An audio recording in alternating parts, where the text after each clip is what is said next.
Hey viewers, আসসালামু আলাইকুম, it's me উন্নত Tajin, welcome to my video. তো অনেক দিন পর, প্রায় কিছুদিন পর, অনেক দিন বললে ভুল হইব, তো কোয়েল পাখি নিয়ে আসলাম এখন। তো এই ছিল আমার মুরগির বাচ্চা দোনোটা। আর বাকি যে ছিল সেগুলো মারা গেছে, অসুস্থ হয়েছে, অসুস্থ হওয়ার পর সেগুলো মারা গেছে। আপনারা জানেন আমি আরডিবি ভ্যাকসিন দিইনি, এর জন্য মারা গেছে।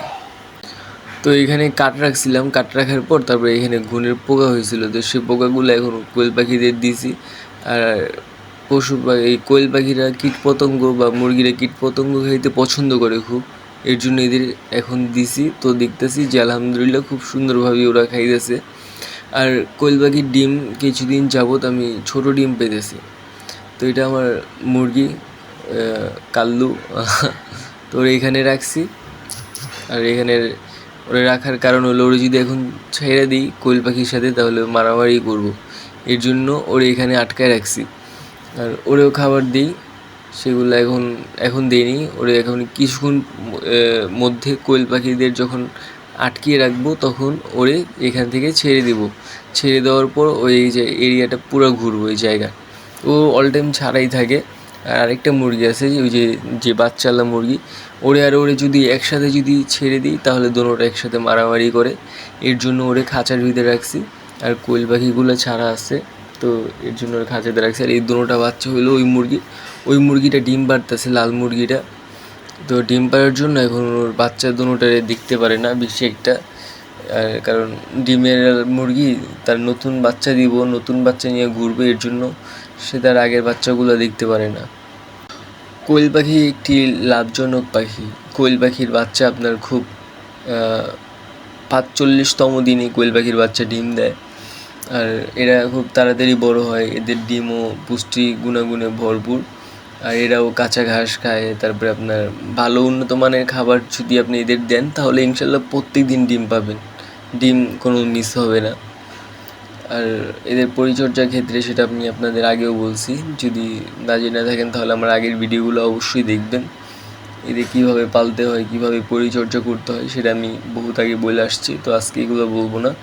আজকে আমার পাখিদের কী করতেছে বা কী, এই বিষয় নিয়ে আমি থাকছি আপনাদের সাথে। আর এখন শীতের দিন আসছে, তো আলহামদুলিল্লাহ আমার কোয়েল পাখি এখন এখনও সুস্থ আছে, অসুস্থ হয়নি। তো ইনশাল্লাহ সামনে যে শীত আসতেছে, শীতে সুস্থ থাকবো, সেটা দোয়া করবেন সবাই। আর আমিও দোয়া করি আপনাদের পাখিদের জন্য, যেন আপনাদের পাখিরা সুস্থ থাকে। আমার মুরগির বাচ্চা কিছুদিন যাবৎ অসুস্থ ছিল, আর সেই অসুস্থর জন্য নাপাজি সিরাপ ছিল বাসায়, সেই সিরাপ আমি ওদের খাইয়ে দিছি। তো আলহামদুলিল্লাহ এখন কিছুটা সুস্থ হয়েছে। আর নাপার যে ট্যাবলেট ছিল সেই ট্যাবলেটও খাইয়ে দিয়েছি, ট্যাবলেট খাওয়ার সাথে সাথে ওরা সুস্থ হয়ে গেছে। আর কোয়েল পাখির লেয়ার 1 সেটা আমি দোকানে গেছি, সেটা আমার বড় মুরগির খাবারটা দিয়ে দিছে। আর এটা হলো আমার কবুতর, ওর বয়স ৪-৫ বছর হইব, ও এখন আমাদের এখানে। তা আলহামদুলিল্লাহ ঘরের বাচ্চা, ছোটোর থেকে বড় করছি। আর যেটা আমি বলতেছিলাম যে লেয়ার 1 আপনারা বড়োটা আনবেন না কখনো। বড়োটা যদি আনেন তাহলে কোয়েল পাখি যেটা খায় সেটাতে মুখে নিতে পারে না, কারণ ওটা বড়ো দানা থাকে। তো ছোটোটা আনার চেষ্টা করবেন যেটা কোয়েল পাখি খায়, ছোটো ঝিরিঝিরি মিক্স করা। আর নয়তো আপনি একসাথে কি না ভাঙায়ও নিতে পারেন দোকান থেকে। ৩০ টাকা করে নিব, আমাদের এখানে ৩০ টাকা করে নেয় প্রতি কেজিতে ভাঙানোর জন্য। আর কোয়েল পাখি মাটিতে গোসল করে, বালিতে গোসল করে, গোসল করলে ফ্রেশ থাকে। আর এদের শরীরে একটা গ্লাসিক ভাব দেয়, চিরিক মারে এরকম একটা ভাব দেয় এদের শরীরে।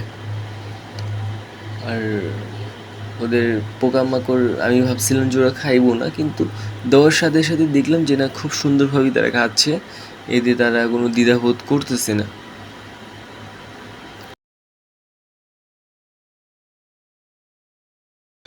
তো এই মুরগিটার এখন আমি এখানে ছেড়ে দেব। আর কোয়েল পাখিগুলোর এখন আমি খাঁচার ভিতরে আটকে দিলাম। তো দেখলাম যে এখানে খাবার দিছি, দেখলাম যে খুব সুন্দরভাবে ওরা পানি খেতেছে। আর খাবার এখানে যা ছিল তাই, আমি নতুন করে কোনো খাবার দিইনি। বাটিতে খাবার আছে, আপনারা চেষ্টা করবেন যে খাবার শেষ না হওয়া পর্যন্ত আপনারা খাবার দিবেন না।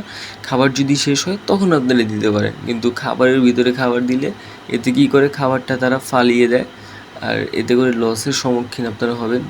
তো আজ এই পর্যন্ত, ভালো থাকবেন। আসসালামু আলাইকুম। Subscribe to my channel. কিছু বলার থাকলে কমেন্ট করতে পারেন। আজ এই পর্যন্ত, টাটা।